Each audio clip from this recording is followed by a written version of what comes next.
Hello, welcome. Very nice to have you here. There is a large group of you here, and some of you are new to this, so very much nice to have you here. There are a lot of questions that are being asked as to what are we doing, where we're going, how's this working. The world outside is very noisy and not very pleasant to be in sometimes. There's a lot of distractions. So let's just kind of reframe this and put it in a context that allows for a little bit of understanding of what's happening. First and foremost, this is a spiritual shift. This is a transition. We're moving from a state of being that has focused on fear and domination, imposition, advantage, competition, greed, words that are structured into the game and structure the game of how we've been playing in this period of time that goes way back now, this transition. We're moving from that to a state of well-being. Well-being, just keep it very simple. Respect, dignity, appreciation, gratitude, kindness, co-creation, cooperation. All of those things internally, each one of us, if we were asked, how would you like to live your life?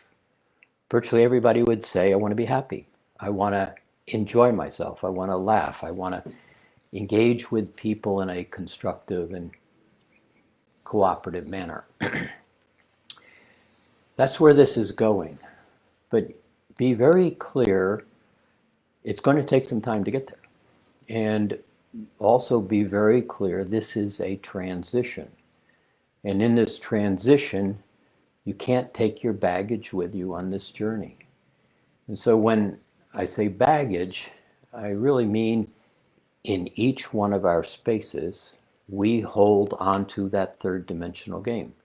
We hold on to it as words like embarrassment or hesitation or I'm not good enough, I'm not accepted, they don't like me. I failed, I didn't do it right, I don't know how to fit in. Big one for many of you, particularly because you came into this body really excited and then were told, no, don't, you can't, stop. Here's how we do this. This is how life works. You do this, you don't do that. Good, bad, right, wrong, should, shouldn't, is a lot of energy that's placed on your plate that you didn't really expect to come here and play with. You came here to enjoy yourself, create, and have a good time. So this third dimensional game that we have been playing is leaving. We're interrupting it. We're moving from point A to point B, that state of well-being. But that comment, you can't take your baggage with you on this journey, is individual. It's about you. It's not about you waiting for everybody else to do it, and then I will try to do it myself. When they like me, then I'll change. It doesn't work that way. It's all about you. And in the context of all about you, one of the main pieces is can't take your baggage with you. What does that mean? A lot of us say, how do I get rid of my baggage? This happened to me in my past and that's a truth and therefore I'm stuck with it. Well, would you be interested in knowing, no, you're not stuck with it? Would you be interested in knowing that even though the past has occurred, the past is changeable? Well, to somebody hearing that for the first time, that's kind of an outrageous statement. Just simply outrageous. What do you mean the past is changeable? But as you begin to play in a manner where you start to just step back and begin to recognize there's another set of structures that allow you to live your life in a way that was never taught to you, was never presented. It wasn't part of the game of the third dimension. So it's part of this aspect of this state of well-being that much information has been being made available over the last 20, 30 years, very much, but over the last 10 or 12 particularly. And how do you begin to change how you engage with the world around you. There was a statement that says, I'm in the world, but I'm not of the world. What does that mean? But actually, if you step back and ask the question with the intention of understanding what that means, what does that mean? Then you begin to recognize that there is an opportunity to observe the world, but not engage with the world from the standpoint that we have typically engaged with it. So let's do this. There's a lot of questions that you have emailed in, and you are asking questions now. Let me see if I can take that setup and begin to ask questions from that place of, how do I transition through this experience? How do I get rid of my baggage? How do I begin to observe the world without engaging in the world? And then how do I begin to structure the world that I would like to live in co-creation with others? Because it's very doable once you begin to recognize how significant you individually actually are. So with that said, let me turn this over to Roxanne, and let's start with some of the questions that you wanted to talk about.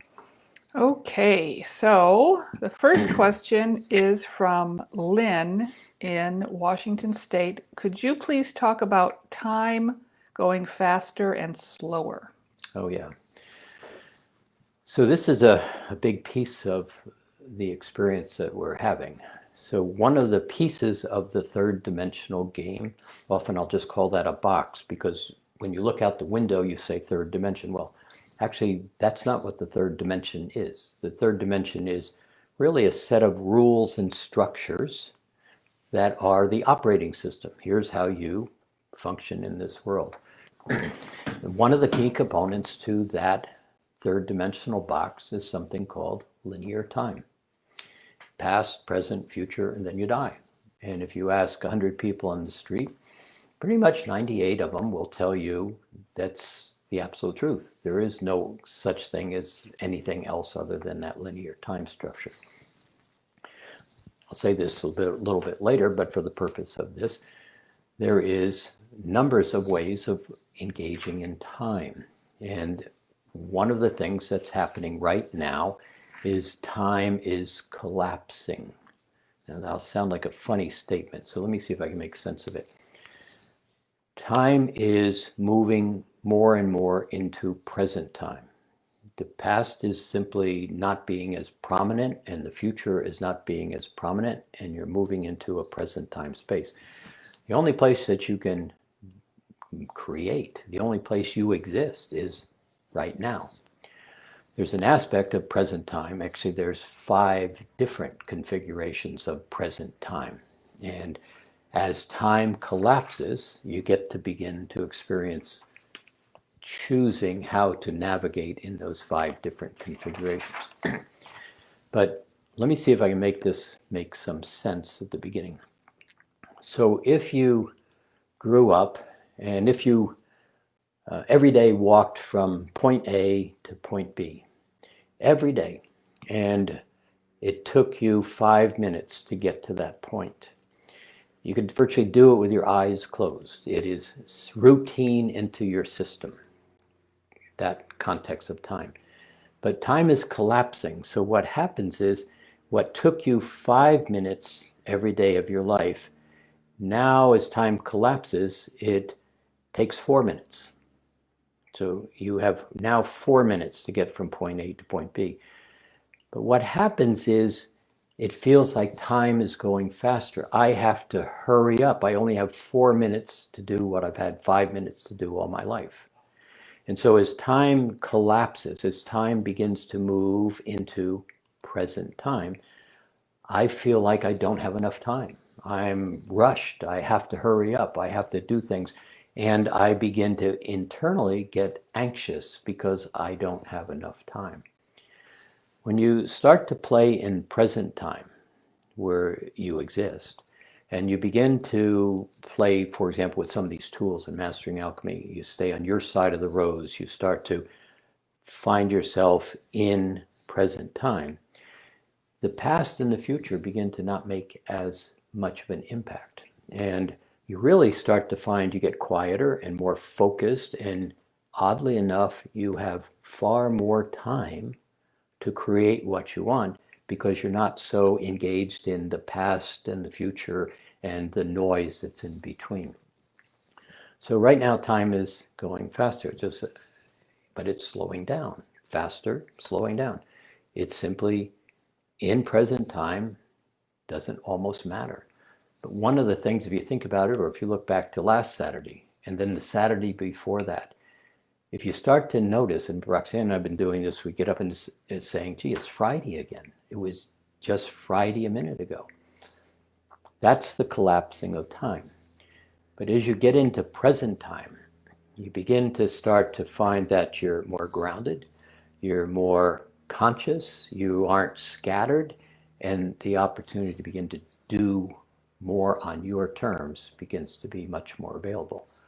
But it's this not being in a hurry and beginning to get quiet in the mind.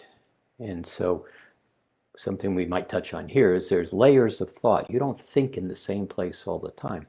But when you can shift your attention to a quieter layer of thought, you begin to sit in this present time space and you start to realize things come to you rather than I need to go and hurry up and fix this or fix that. So if you pay attention in present time and just start to notice how quickly the days are moving, because they're moving really fast, but where they're moving to is right now. And we'll talk lots about that as we kind of play in various aspects of this work in Mastering Alchemy and Park Bench.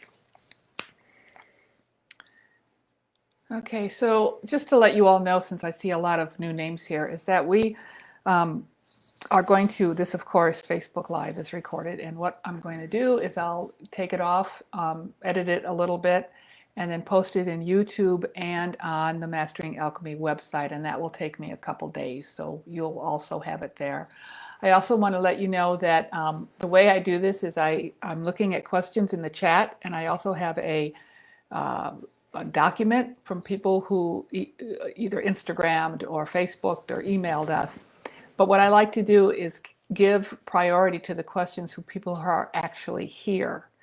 And also, after I ask a question, I don't pay attention to Jim's answer because I go looking for the next question. So if I miss your question or if the question I asked Jim is redundant, just tell me that. Or if there's this really long pause and nothing's happening, Roxanne's not paying attention to the fact that we just ended. Yes. So I'll say the end often. Yes. So this one is from Ferrari, who's online. Could you please address how we can freeze and slow down time ourselves? I enjoy doing that. I'd like to see what more is possible. Well, the first piece of that is recognizing, are you in present time or not? And one of the ways that's easy to do, are you worried? Or are you in the process of doing something and conditioning the something based on a past experience? Meaning, well, this only works this way, and this is the truth, and this is how it is because this is what I was told before. And if you can begin to start to get right now and look at things from the standpoint of how would I like to do this, you're going to start to find you have more time to actually kind of solve this whole issue, whatever is in front of you. But the issue is present time first. As you get into present time, and one of the things that happens is you begin to play with the tools of Mastering Alchemy, the ability to manage your energy, the ability to be able to be clear about a choice and an action based on I'm observing from present time. It's a really big deal. Present time is the major piece of you defining who you are. But when it's done based on past beliefs and habits and thoughts and fears and guilts and worries and hoping they don't bite me in the future, that present time moment begins to be very distracted with that noise. So as you begin to get more and more into present time, there's an aspect of present time that's very fun to play with. It's called circular time. So one of the truths that seems to be truth, when I say that it's a little t, not a big T, is that your past seems to come back and reinvent itself in different sizes, shapes, colors. But have you ever noticed you saying, God, why is this happening again? In circular time, when you begin to get into present time and you start to put your attention on creating on your terms and clearing out some of the noise from the past or the failures or the fears that you have, all of a sudden in your mind, a set of memories will come up or a set of thoughts will come up about, oh, I hope this doesn't happen, or gee, I did this before and that happened. In a way, that's that whole circular time presenting itself or representing itself. One of the things about the tools in Mastering Alchemy, the ability to stay, wait, I don't need to do this again, or I don't need to hold on to this thought, and being able to simply eliminate that. I mean, eliminate it. I don't mean think about it and hope it go away. I mean, would you like to take that thought and that construct in memory and first recognize, does it have value to me? And then would you like a tool to simply remove it from your space? Um, that works this way. This is that new set of, wrong word. This is that perceiving from a different structure that maybe you were never taught. And so the whole purpose of Mastering Alchemy is here's a set of skills and tools to begin to choose differently. But in circular time, you can bring things up into your present time and actually begin to remove them from your space. There's a number of other aspects of time, simultaneous time, much bigger piece of work to play in, a much quieter, expanded understanding of you in this space, but simultaneous time is a very interesting place to play. So, Jim, here's a question from Augusta, who's also online. If I'm constructing a project that has some friction around it in the third dimension, can I move it into the fourth dimension to manifest the project in a more succinct way? So third dimension is physical, fifth dimension is physical, but the fourth dimension is not physical. The fourth dimension is a thought realm. It's where you think up thoughts. So to the question, actually in that space, when you can begin to not control, but simply begin to manage, how do I wish this to unfold? And from a present time moment, observe your set of thoughts and your process. You actually do it all along when things aren't challenging. You do lots of things in this fourth dimensional space all the time without even paying attention to them. But the answer is yes. Basically, you can recreate the entire construct and begin to observe it with actually more relationship to time. You can begin to observe the success of it. How do I wish this to be? And then begin to experience the success. Like in present time, just close your eyes and sit in the success. I've accomplished it. I just finished it. I'm satisfied or successful. When you can begin to feel what the success is, you start to find that you begin to construct that into your present time space, allowing it to begin to manifest. Something that we do play in level 2 and level 3 of Mastering Alchemy. Jim, this one is from Zeta in Greece. When you feel that you love someone deeply and unconditionally for several years, but it seems that it is never going to work as they're not in the same space, where do you draw the line and put yourself first, as love for oneself is the basis for everything? So this is a little bit of a challenging question, because what happens is quite often in that space of love, I love somebody else. One of the things that we do, in particular, again, when you start to get into present time, this even makes more sense, but we misplace love. So I love you, or you love me, and we really get along great, and we have lots of matching pictures, and we laugh a lot, and it just really feels great. But what happens over time, and I'm kind of backing into your question, what happens over time is that I love you sometimes begins to go away. But that I love you, if you really look at it, is where's the feeling? The feeling isn't over there in them. The feeling is right here. And so quite often if you play with this concept, it's not so much in real terms, I love you. It's I love me when I'm with you. And so if you think about it in that context, why would you beat up your partner? Why would you badmouth them? Why would you get angry with them? Why would you get so disturbed at a habit they may have? Because when you do, how does that feel? And usually I'm angry at them is a feeling inside me. It's not over there. Many times they don't even know you're mad at them. So what happens if you can begin to start to look at this whole issue of I love me when I'm with you, then what can you do to make them smile that allows you to feel good?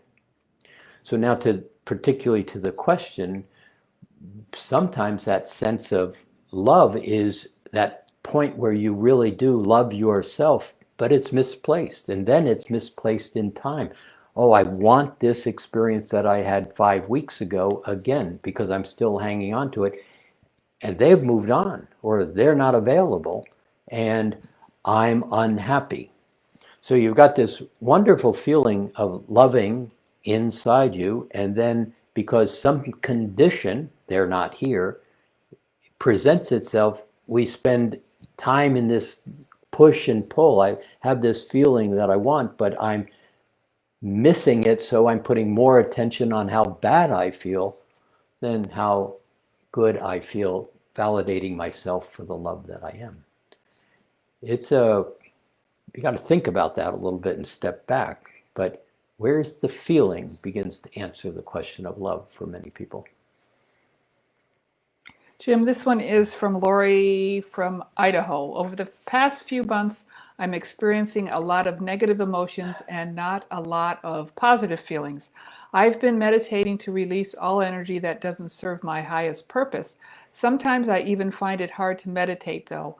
How do I get to genuine feelings of love during this change we are all experiencing? Well, we'll talk more about this change as we go on, but to the question specifically, what do you have more attention on? Do you have more attention on the problem or more attention on your experience of well-being? And one of the things that's happening in this changing time is you watch politics and economics and COVID and job losses and business shutting down and how any of that affects each one of us, very real. But what we do is we put far more attention in what's the problem than we do in how do I navigate this solution. And sitting down and meditating and spending the time on cleaning everything out of your space while you still hold your finger on that button, it's not okay, it's not okay, it's not okay, it just keeps replicating more. You clean off a little bit more, it's not okay comes to the surface. It's really this space of, can you stay on your side of the rose? Can you define your space? One of the fundamental tools of mastering alchemy, and it's all available on the website free, so go look that up, putting your rose at the edge of the aura. But when you stay on your side and you start to ask, am I okay? The answer is going to be yes. I may be out of a job, I may be worried about rent, I may be all those things, but in real terms, I'm fine and I have a problem.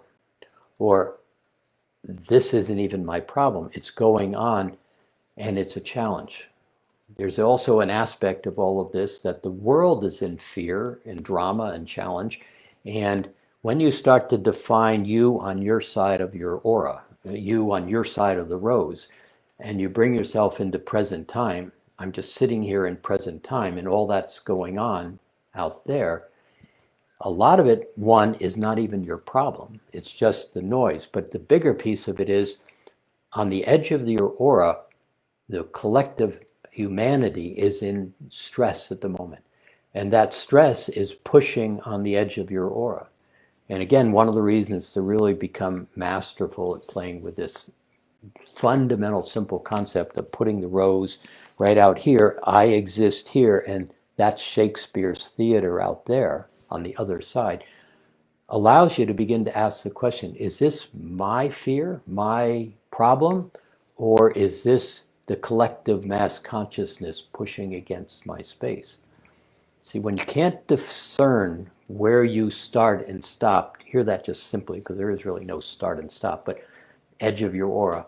When you can't manage the edge of your aura, you really can't distinguish between, is this my fear, my anxiety, my worry, or is it the collective consciousness? So that tool, this rose at the edge of the aura, and pulling your attention to this side of it and being in present time, makes a dramatic change in how you experience that anxiety and that nervousness of the world. Jim, do you remember Frances from London? Absolutely. She's here. Frances, hey, I was thinking about you. Where did you disappear to?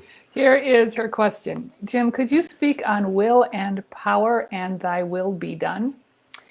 Yeah, so this is an awareness that begins to come into your consciousness when you start to play in present time and make a decision you want to know yourself. So there's an aspect of the will of the creator, the first ray of creation, the intention of creator.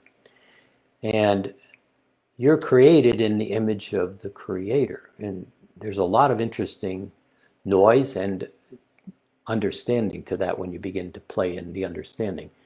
But the will, your that passion, that joy, that's I'm going to do this. Oh, this is a great project that I have.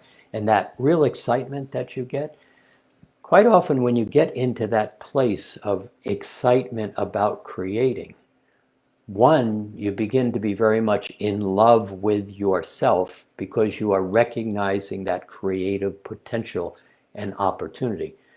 But two, that internal will to create, that part of where you and the creator are one, begins to be this passion. And there's a strength to it. There's a presence to it. It begins to be alive quite often in that space of will. When you start to play in a lot of the Mastering Alchemy tools, one of the teachers that comes into this play is one of the Ascended Masters, El Moria.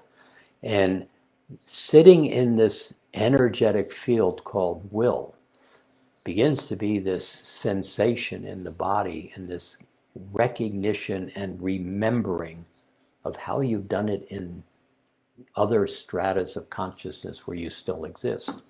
So that will and power begins to be a driving focus. And it's always there. We aren't. We are so busy moving around from here to there. But when you get into present time and you can sit there quietly and say, what is it that I want? Not trying to answer the question right there, but the feeling, beginning to construct. This is a big piece of you, beginning to construct the container, the chalice, the cup, to hold the answer when it comes to you.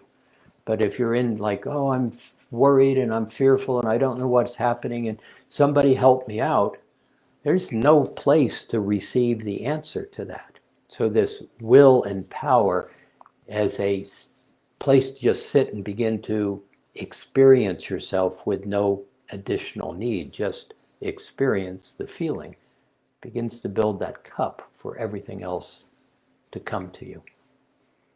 Hi, Frances. Nice to talk to you again. Jim, this one is from Pat. I have discovered I've inherited and absorbed energies from immediate and past ancestors from an early age that is carried into family DNA, affecting the physical body, targeting the digestive system and organs.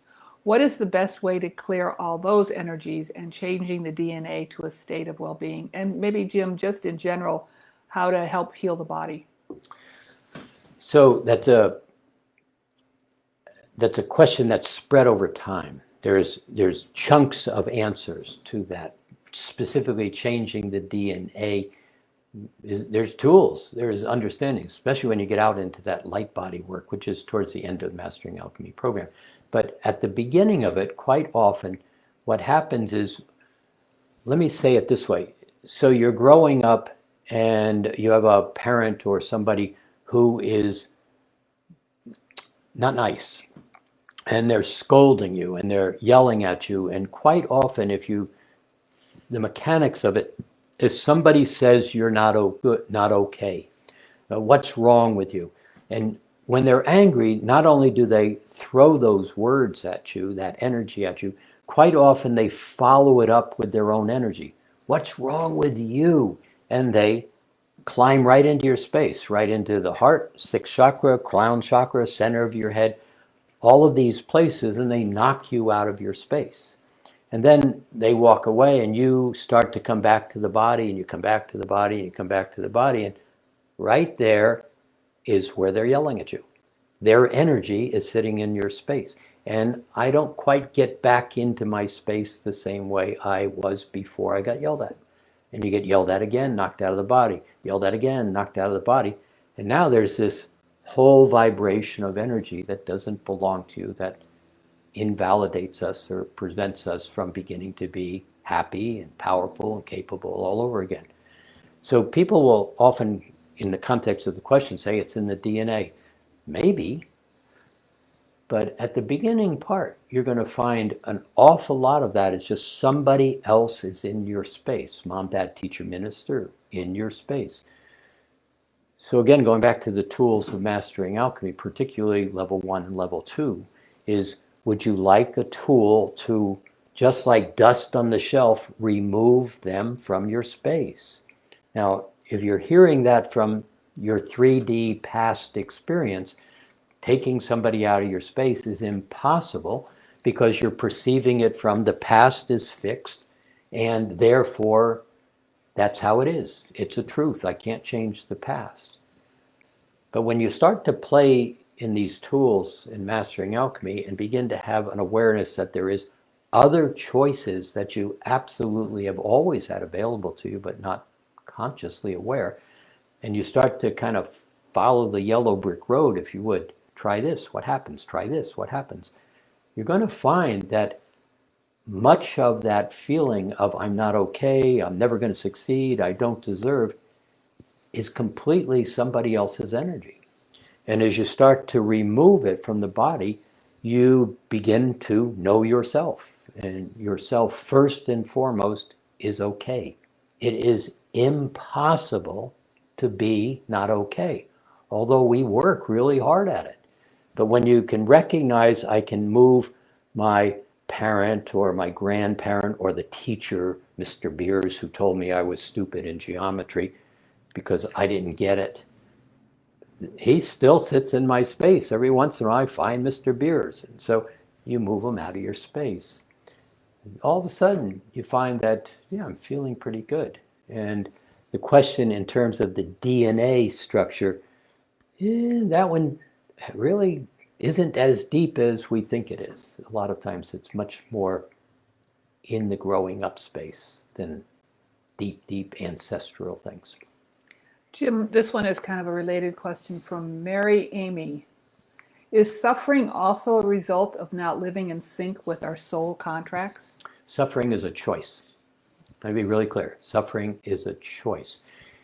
So let me back into that statement now. So one of the things that's really very clear is this law of attraction. And everybody says, oh yeah, I know all about the law of attraction. But you really don't. Well, you really do, but do you apply what you may know? And the law of attraction is so simple and so fundamental that it's completely misunderstood and very seldom paid attention to.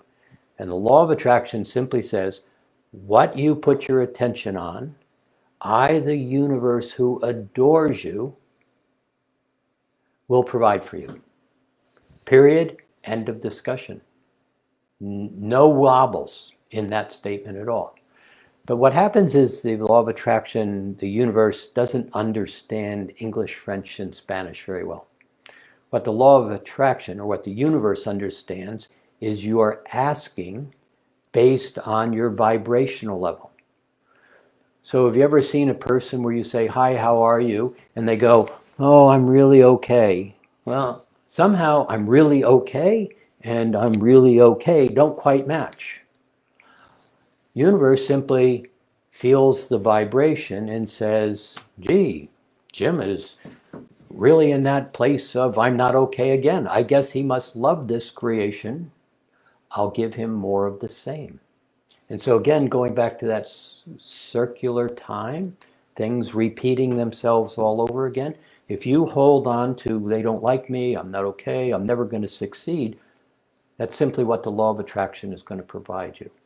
So this word suffering is a habit that people use to, or pattern that people use to label a circumstance.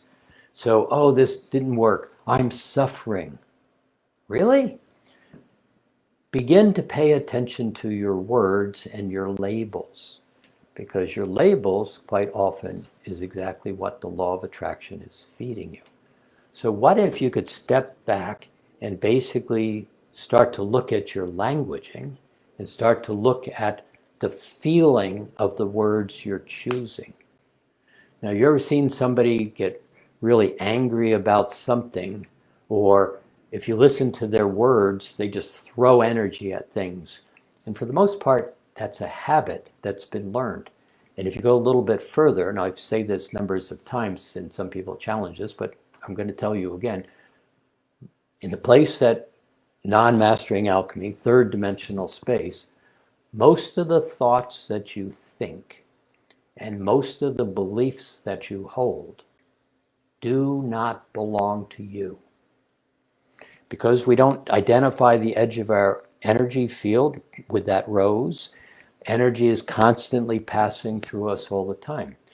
If you want to take it to a place where you look at this division between progressives and conservatives, or red and blue, and the political structure, gigantic splits in that space. And if you listen to people from either side of the spectrum and you listen to their rhetoric, they're just spewing out something they've heard. If you could really calm them down and say, what do you believe? Very seldom can they tell you anything other than the patterning that they've heard from somebody else. And you take that down a number of notches, that's how we live our lives. We speak all kinds of things, but how often do you go back and revisit some of your beliefs or some of your thoughts that you hold? As you begin to play with these tools in mastering alchemy, and you begin to recognize the past is simply history without an emotion attached to it, and you realize that I'm walking around sad and it's influencing my whole experience, as an example, based on something that happened to me 10 years ago.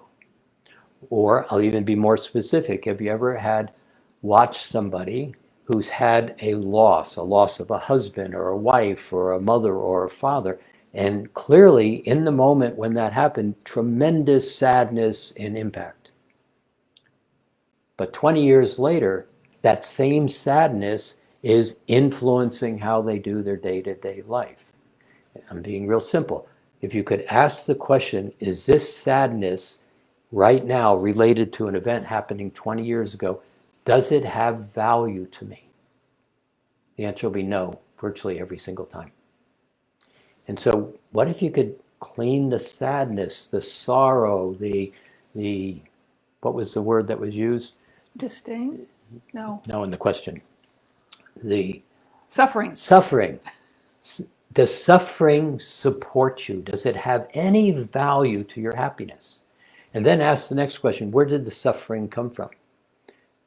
Often it won't be your own word or your own belief system. And just ask, does this have value to me in terms of living my life in this moment? And that's where you begin to recognize I can reconstruct how I view the experience I'm in. Not complicated, just a different set of information that allows you to literally just step out of suffering as a unconscious choice that we live our life in. Jim, this one's from Limwell. Limuel is asking a question. Jim, once you set the geometries or the triads spinning, do they need to continue to exist without you having to consciously be aware of them? And then they also mention all the other tools like the compression in the second triad, the star Yeah, tetrahedron cube, etc. got it. Okay, so this is a person who's playing in level 2, Must be 3. level 3 triads of where we're playing. And once you set those triads, which is a different configuration of the chakras in motion, and you begin to spin them in that context, you really only have to do it for a little while to kind of get them going. And then every once in a while, check in. What it does, it elevates you into a different vibrational field that pretty much stays on and does not require a lot of change. When you begin to play after you create the octahedron and then transform that to the star tetrahedron and then begin to use a cube, platonic solids, each one of these geometries has a specific purpose in setting the energy field more than application for creating something. So as you put those in place too, they don't require a lot of your attention to them. So good question. Jim, this one is from Alexandra in Portugal. I did July Park bench meditation, and it was my first time. Incredibly, I can still today hold the good feeling that I got from that day. Yeah. And I want to mention that 2 months ago, I was having panic attacks daily. The work is wonderful, and I'm feeling changes in my life. Oh, great. She has a question too. I would like to put my attention on something that I'd like to create, but right now I don't know what I want to create, because I don't know if that thing is the best for me. How do I know what to create or what is best for me? Should I just create, or should I just allow life to happen? Well, you're in charge of life happening, so it's not just allowing it, because usually in the allowing it, something shows up on your doorstep that relates to something in the past, quite often, that needs to be cleaned up. Or it just begins to be another day of the same thing over and over again without any creative expression in it. So partly the question is, I have an idea and I'm interested in doing it. Is the idea the right idea?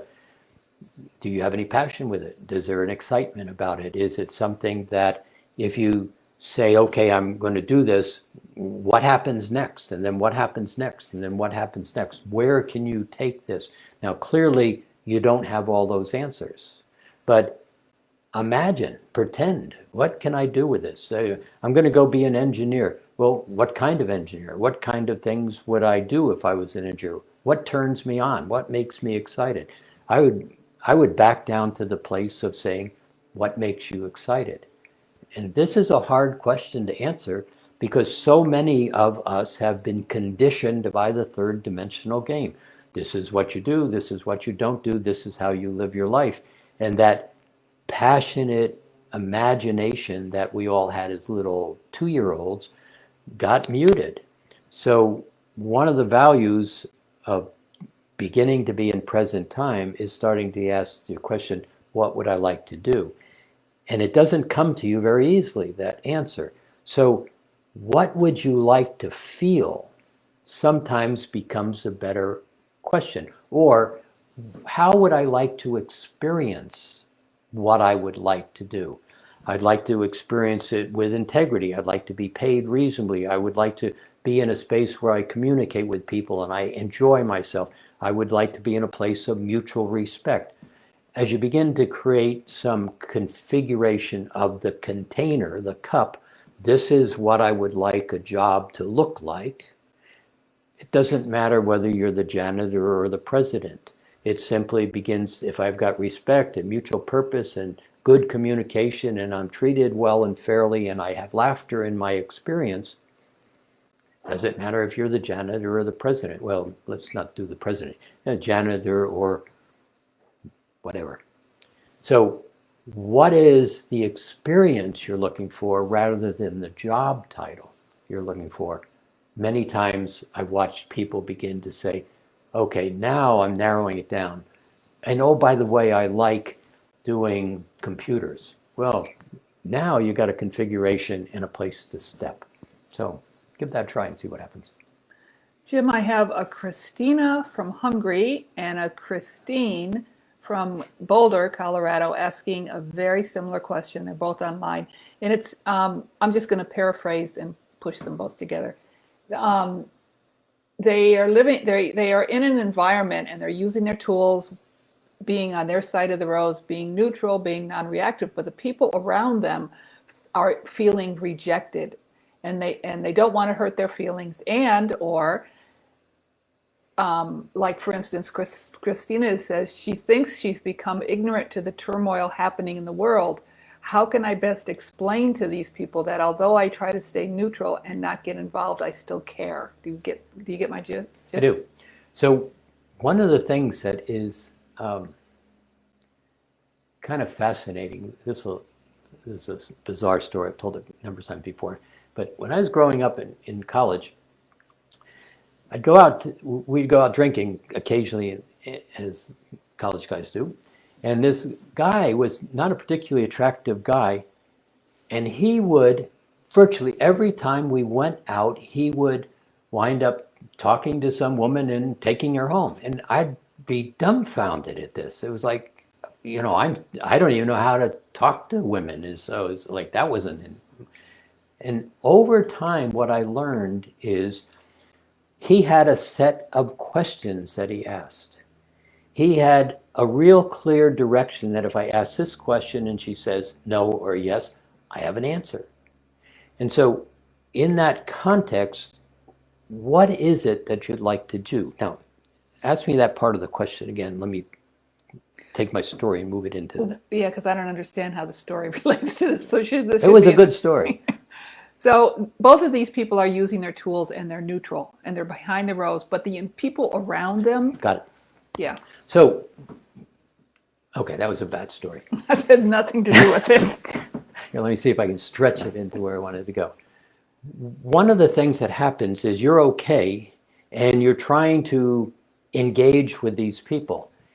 If you have an awareness that, what are they about? And usually they're about a limited set of things in relationship to where you engage with them. So if you were to start to ask them a better question, like, well, what do you think? Not necessarily engaging them in a big debate, but if you could begin to say, yes, I understand what you're saying as an answer. And yes, I'm concerned about these things, but not necessarily having to explain yourself any further.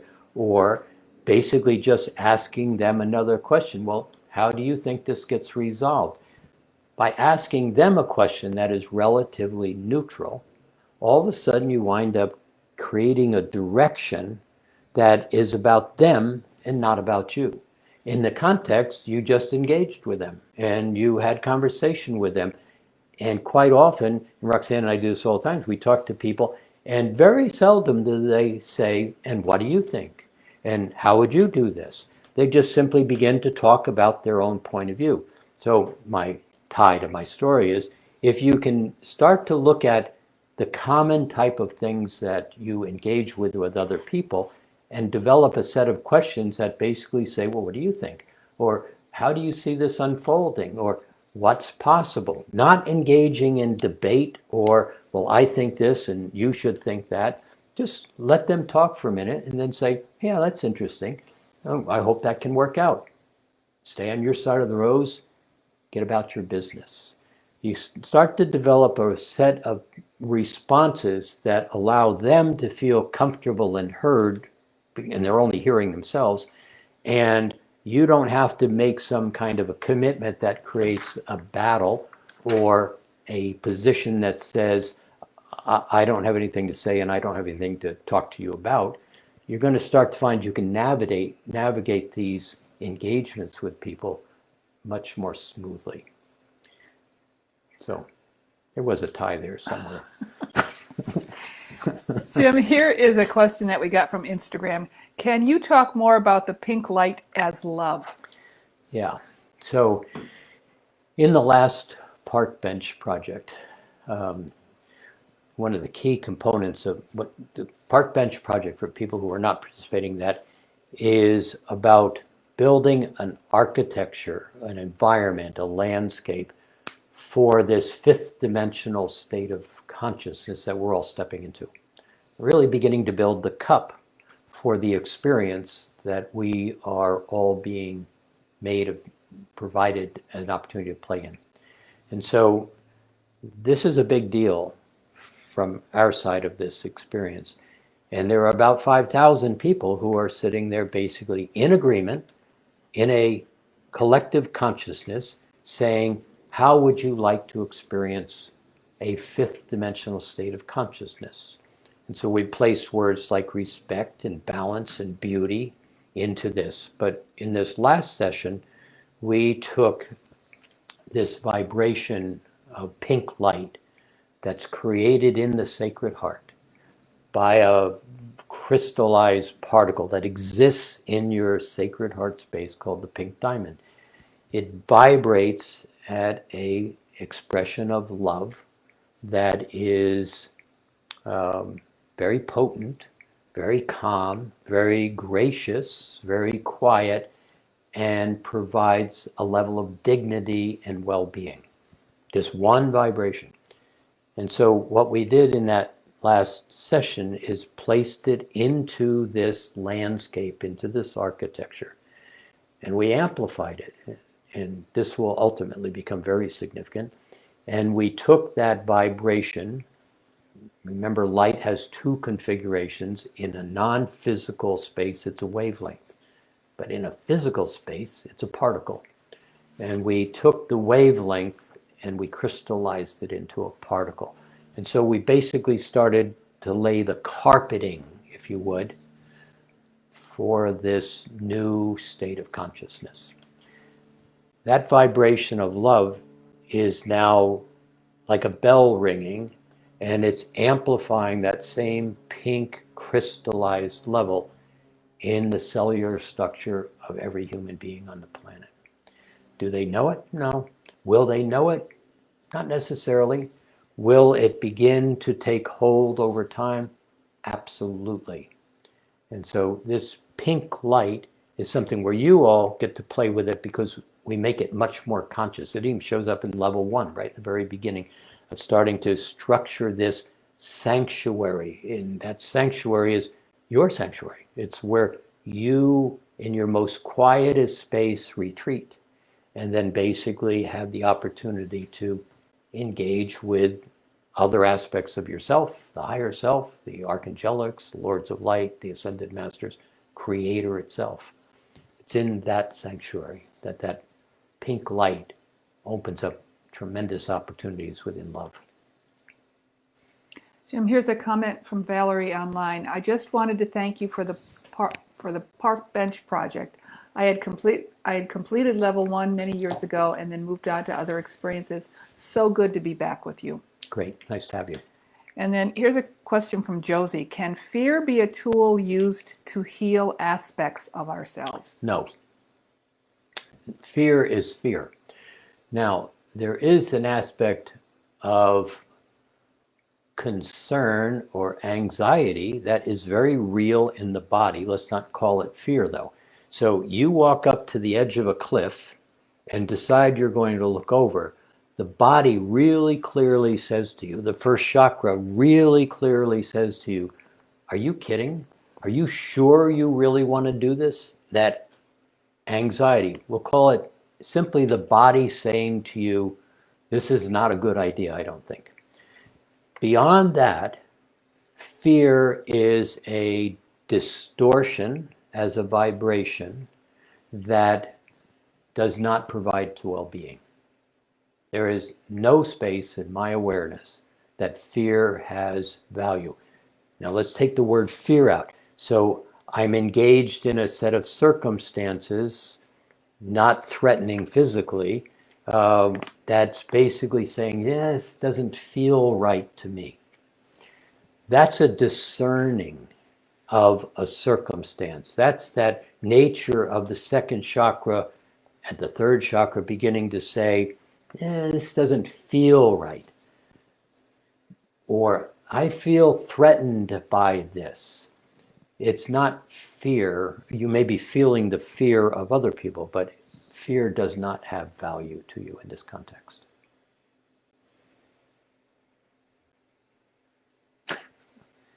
And that was the end of that answer. No. I'm juggling lots of balls here. Jim, this one is from Zira. In regard to working with the elementals, where do the divas and other beings or energies fit into the mix? Are they like the support system and are delegated or in charge of certain things? You know, that whole aspect of the elemental configuration of consciousness has different layers to it, just like humanity has different layers to it in terms of jobs or structures that we do. So does that whole elemental kingdom. And there are lots of variations. There's just not the elementals. There's other beings that don't necessarily fit the label elemental, but are very instrumental to navigating this level of nature.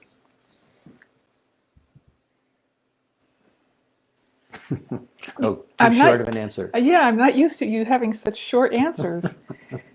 This one is from Anne, also Instagram. I am seeing conspiracy theorists pop up all over and misinformation spewing out. Could you address this? Yeah, so this is challenging. You ever as a little kid play with a top, and you push down on the top, and the top begins to spin, and you push it, and it gets into a very smooth harmonic resonance, and it just spins and spins and spins, and then all of a sudden it starts to wobble. We're in a period of wobble, a very big period of wobble, which is the transition into well-being. In the nature of where we are right now, everybody thinks they're an authority. Everybody thinks they have the answer. Everybody read a book or they read something on the internet and it says this is going on and this is how it is. And then because it has some sense of truth to the individual, it's like, yeah, I think that too, or I'm worried about that too. We do more reading. And pretty soon on a lot of these things, we wind up way over here in a tangent that has nothing to do with where anything is. Simultaneously, we read lots of things and we get over here into an alignment that is very comfortable to us to play in. And sometimes those two things come together, but it doesn't make them true for you. And this is the really challenging part, is there's lots and lots of conspiracies. Let's even take the word conspiracy for a minute. It used to be there were things that would go on and people would say, well, this is going on, and all those, the Illuminati or whomever is conspiring. Well, a lot of that was true, but it was really in the nature of economics and business and domination and greed and repositioning and getting more for me and less for you. Those weren't conspiracies. Those were simple business decisions that people made, as rude and unreasonable as they were. That's, if people have money, they do what they wanted to do. Now, these conspiracies, they're so much of that nature of business development and where the world's going politically is right on the surface. Most of these conspiracies don't even exist hidden anymore. But there are a lot of mistruths that are being wound into positions and stories. And the real answer for each one of us is, what is my truth? So that's weird, and that's really interesting, and that's probably the thing over there is probably really going on, but does it have anything to do with you? And do you really want to put your finger in that electric light socket? And if the answer is no, then make a decision that, okay, I know it exists, but I'm not going to put a lot of attention to it. The flip side of that story also is, I'm passionate about saving the world. Well, there is, everything about the world is broken. Judicial system is broken, educational system is broken, environmental climate change is broken, the political system is broken, and on and on and on. You do not have the bandwidth to play in all of those places. And if you try to put your finger in all those places, you become anxious, uncomfortable, and really stressed. So again, one of the reasons for the tools, and particularly the rose staying on your side, discerning, big word. What is it that you want to play in? that you have a commitment to that you can influence. Because if you can't influence it, all you do is run it around in your space. So where would you like to participate to try to bring a change to the experience that we're all having? And allow all the other things to happen. Much of those things, remember, are unwinding from being broken to collapsing to then stepping into a new evolved state of consciousness. So discerning and determining where you best have input that makes you excited for the change you can help bring about is an exciting opportunity for you. But it's a stressful opportunity if you've got your finger in something that only stresses you out. Jim, I have 3 people here who are asking a similar question or having a similar experience. And I'll read Catalina's because it sums it up. To my and all 3 of these people have a daily spiritual practice. To my surprise, I find myself being more irritable with small bursts of anger, and I don't understand why. Could it be that it's all washing out of me, or what else? Yes. So, can't take your baggage with you is a statement that exactly applies to each one of us individually. World's in transition. Everything's coming to the surface that is not supporting your well-being. So again, tools make a big difference. But in the process, you observe something, and it's similar to something that happened to me in my past. And that thing that happened to me in my past made me angry. I'm making up a story. And all of a sudden, the memory begins to pop up. But one of the things that we do quite often is we ask the worst possible question we can ask. As all of this bubbles up to the surface, let's say, here comes my divorce of 25 years ago, and my response to this set of thoughts is, oh, I thought I was all done with that. And that was a terrible event in my life. And grab a hold of it and then say, why are you here now? Terrible question. Because what happens, it says back to you, oh, don't you remember? Let me show you all of those things that occurred 25 years ago.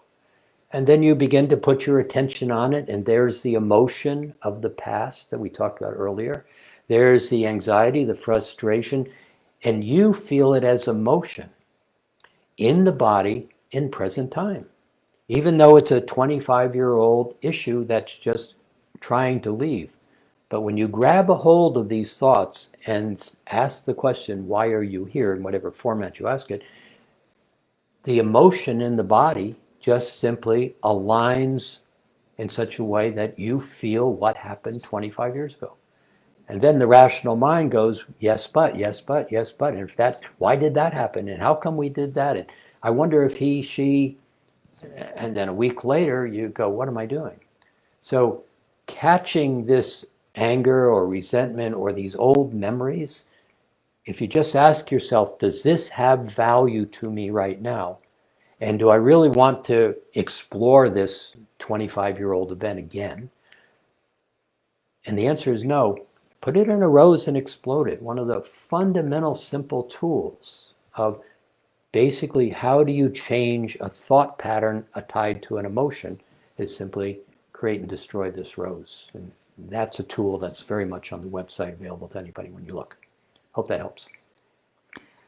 Jim, this question is also related to fear. This is from Anne. What is behind all the anger I see around me? Is it fear? It's all, everything's coming to the surface. And one of the things that's happened in this nature of the last 50 years, because it has been this period of time of 50 years, massive amount of money has been created in such a way that there is no accountability for the money. Just kept, here's some more money. It's like a drug. Here's some more. Here's some more. Now, maybe not to you individually, but into the system. And the system kept expanding and kept expanding. And the responsibility for balance and well-being was not taken advantage of.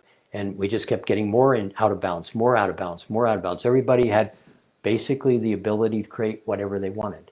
And we've not been very responsible about what we've created.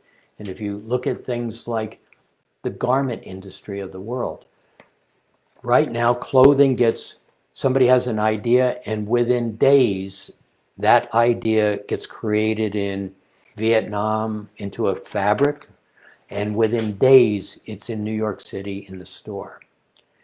And then 84% of the fabrics, the clothing that is made, ends up at Goodwill or in the dump. Where is the responsibility in managing how we navigate our systems? And we individually have not been involved in the collective decision making. We've just been involved in playing in our own life in our own little box. It's all now coming up to bite us in the butt.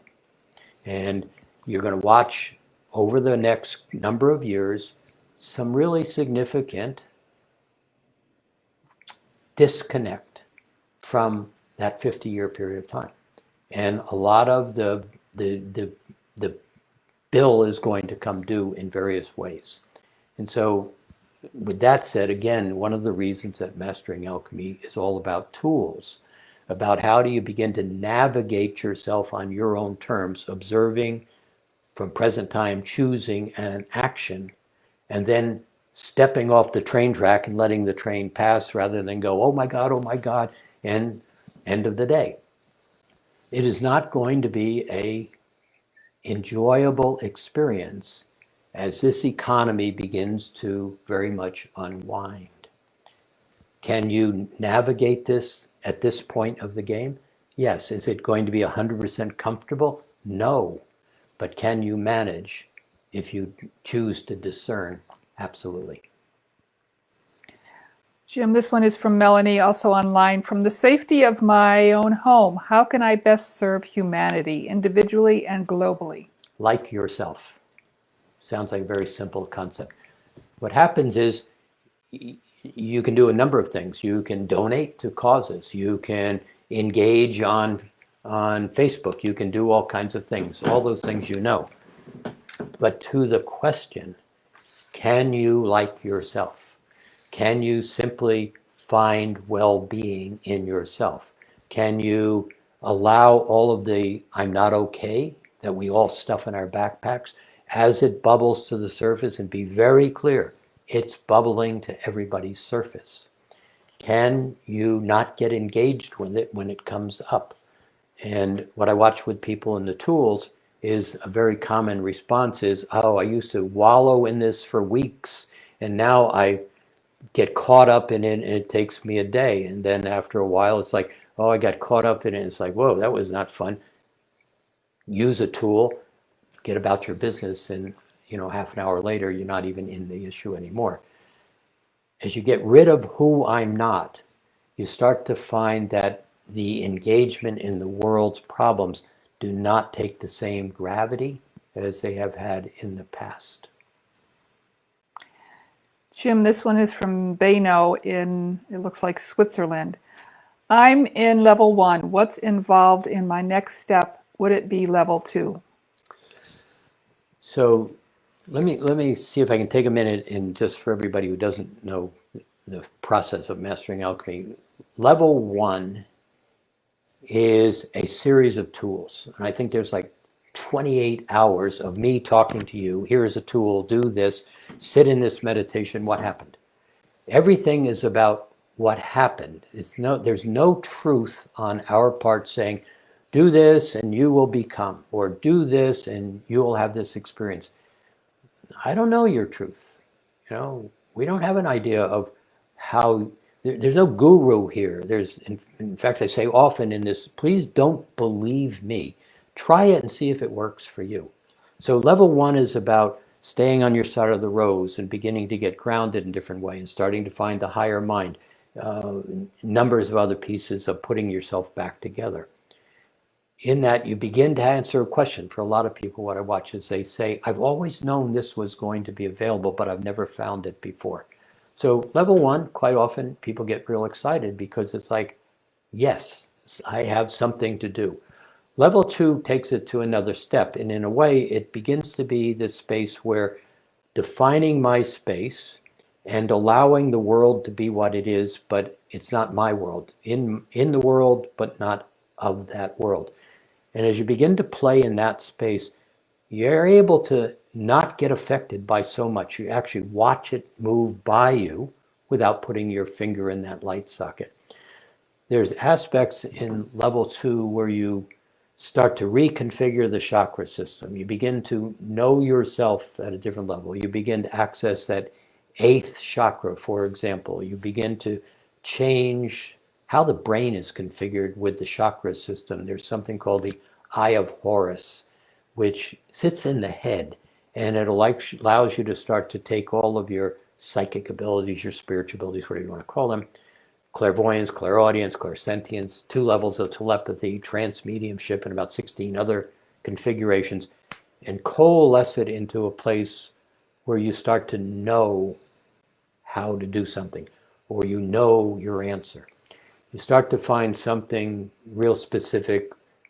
It sounds really simple. The answer lies where the question is asked. And when you can get in present time and you get quiet enough and you can step into that higher mind space, which doesn't have a lot of movement in it, allows for curious, there's a clarity, it's quiet, you begin to perceive. It's like you're actually in your head looking. In that space, you start to begin to know yourself. Information just starts to come to you as a knowing. The body gets a lot more quiet because in the place when you start to be in and unto yourself, quiet unto yourself, everything unlike the love you are or the I like me or words like happy.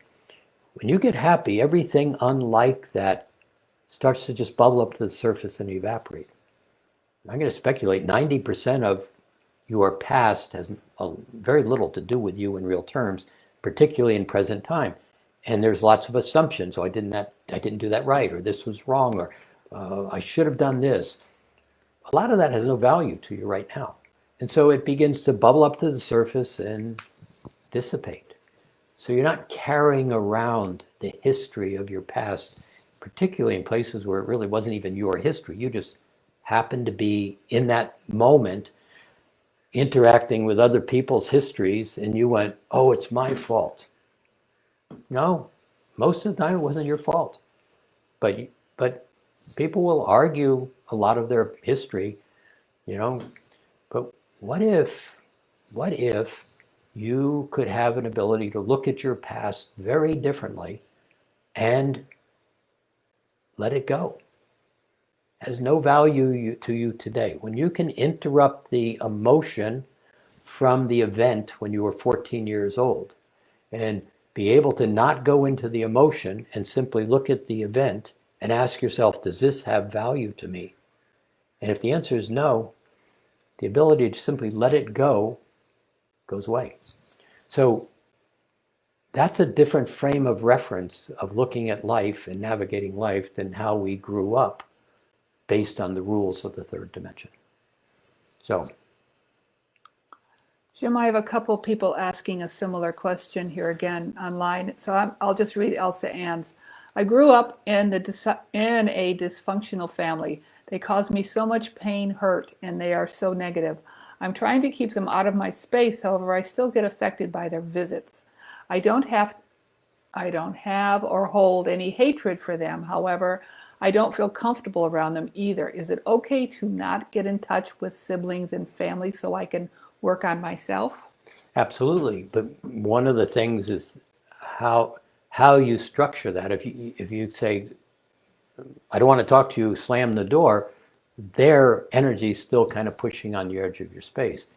If you can begin to manage yourself in present time, all kinds of answers come up of how to begin to make those separations in ways that don't necessarily upset them and at the same time don't continue to have their attention on your space.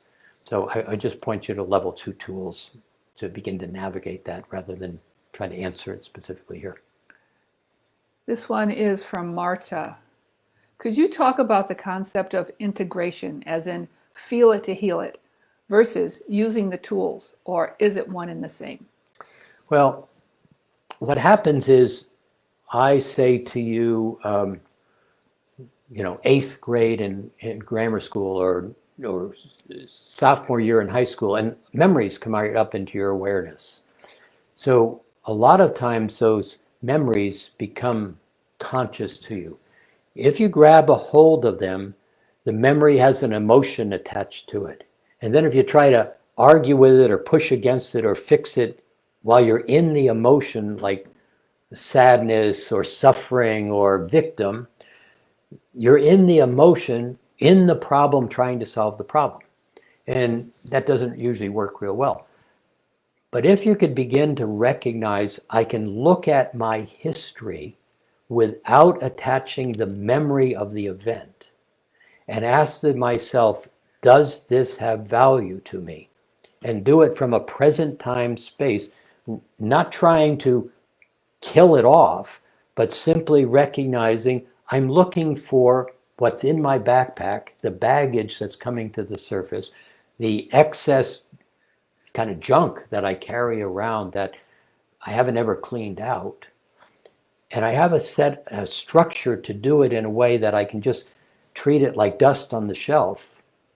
Would that be of use? And my history with thousands of people is, yeah, it's a tremendous use.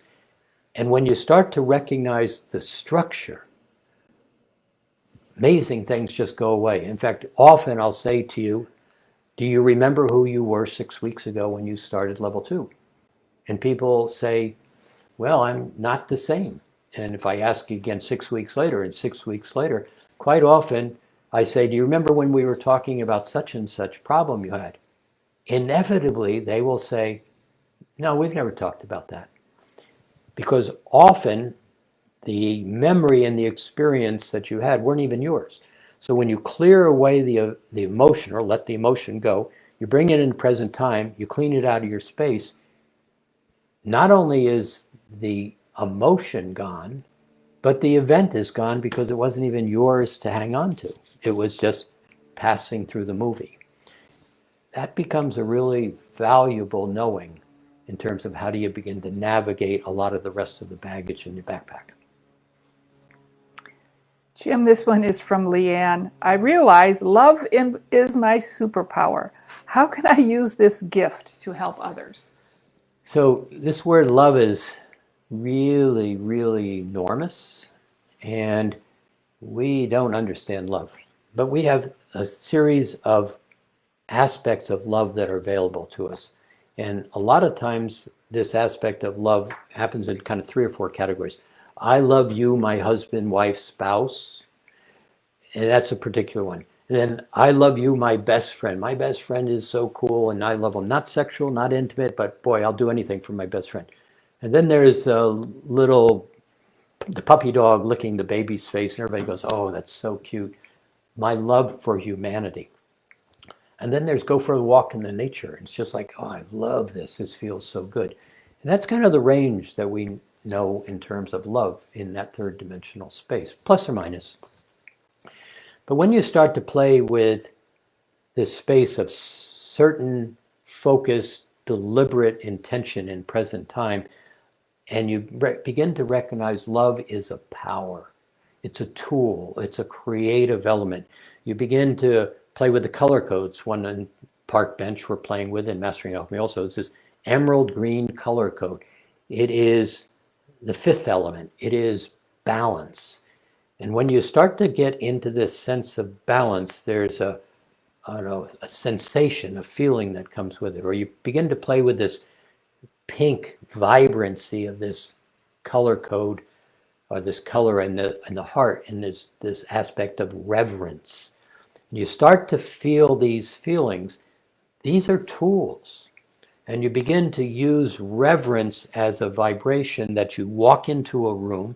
Some of you said earlier there was a question about how do I in my house begin to affect the world.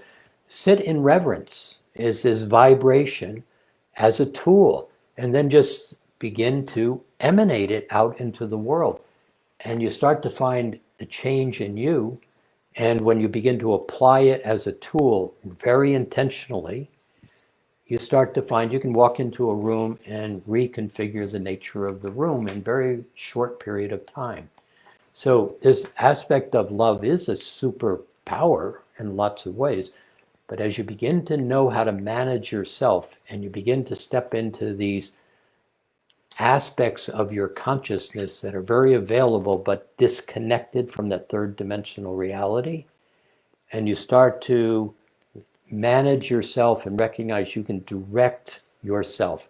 You can hold vibrations like certain and capable and present and gracious. And from that alignment, the application of love to change circumstances becomes very much a superpower. But it's all about you first. You beginning to have a sense of stability, managing yourself, allowing the world to kind of pass by you and choosing when to reach out and compassionately assist and when to recognize that it's time to just let that pass by because I cannot do anything about it. That level of discernment is a wisdom. It's very available, but it takes a little bit of engaging with that kind of wisdom to really begin to know yourself. Jim, this one is from James in Italy. There are many ideas about what the light body is. What's your understanding of it? So, hi, James. Let's see. So, the light body is something that is taught in Mastering Alchemy. And that part of the light body learning really is about 9 months to a year of putting it together.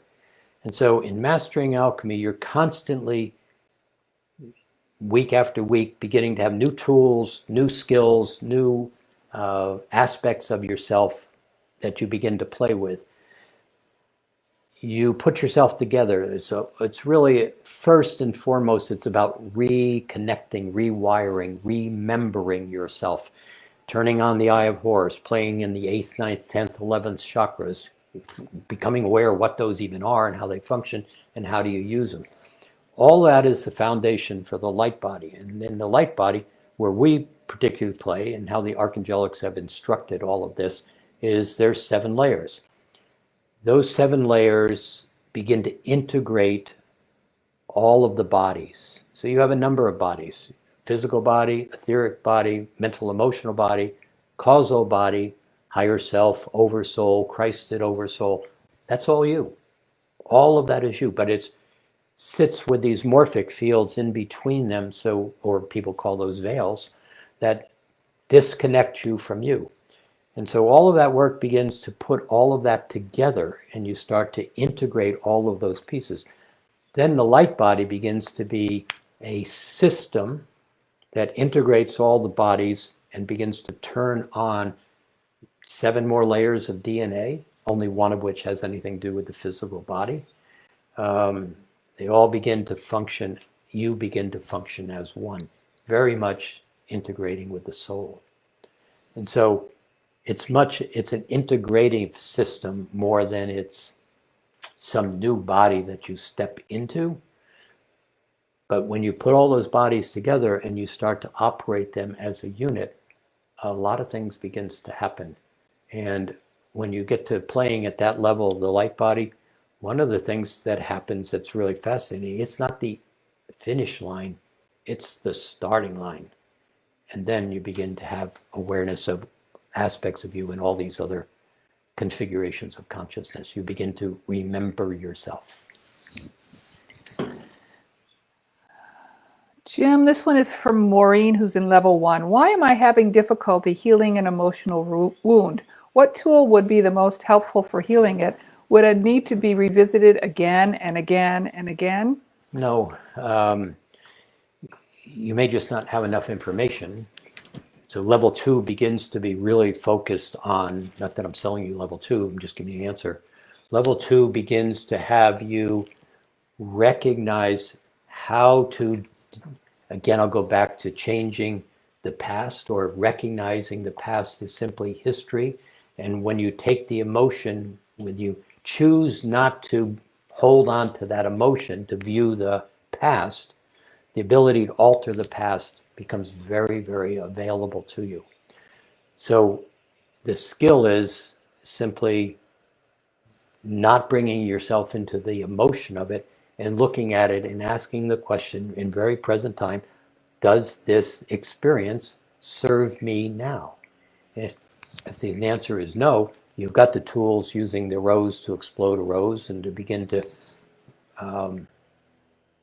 use other aspects of level 1.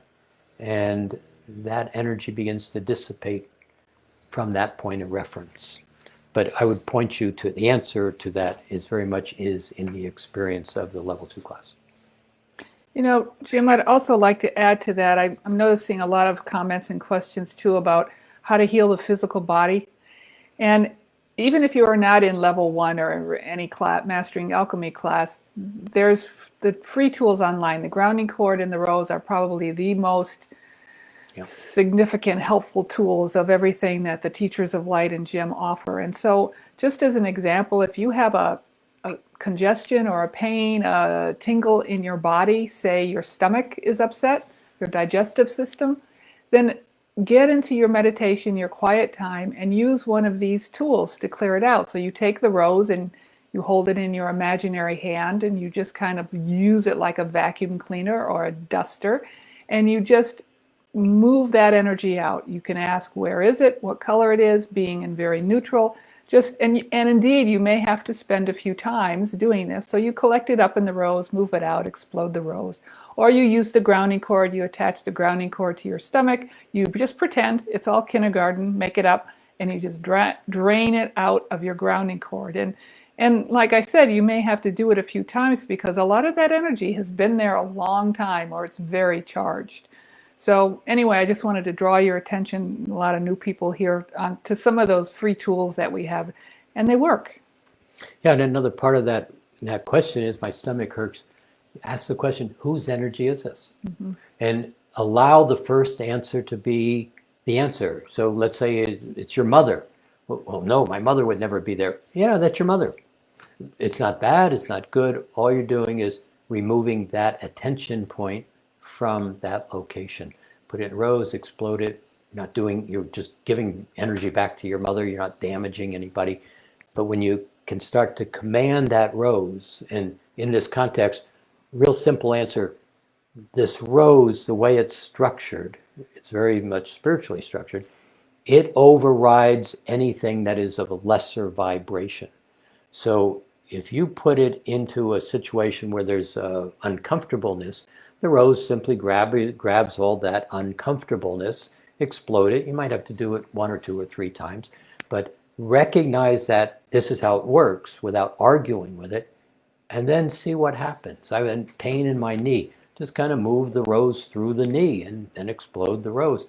But allow it to feel better and then validate it. And that starts to give you more engagement with these tools like the rose. Very valuable tools, very simple. Jim, we're at 90 minutes right now, so let's let No, that's not possible. Yes, it is. So let's let this be our last question maybe today. This one is from Norma. When we leave our bodies during sleep and at death, what body are we in and what does that body look like? So when you go to sleep at night, people say you take your astral body. I think if you begin to think about it as something called the etheric body, that has much greater range than just the thinking that it plays in the astral space. The etheric body is the blueprint to the physical body. But over eons of time, the mirror effect has kind of been knocked out of alignment, and one has been bruised and got a little mud on it and misaligned. And so those bodies don't line up like they used to, but they're in the process of being realigned. When you go to sleep at night, effectively what happens is the physical, you say, I'm ready to go to sleep. At the acupuncture points in the meridian system, the etheric body and the physical body are engaged all day long when you walk around.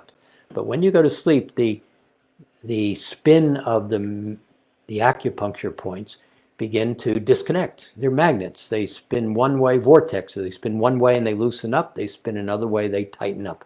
They begin to loosen. And the etheric body starts to leave the physical body. The physical body goes into rest and rejuvenation. And you go off to sleep.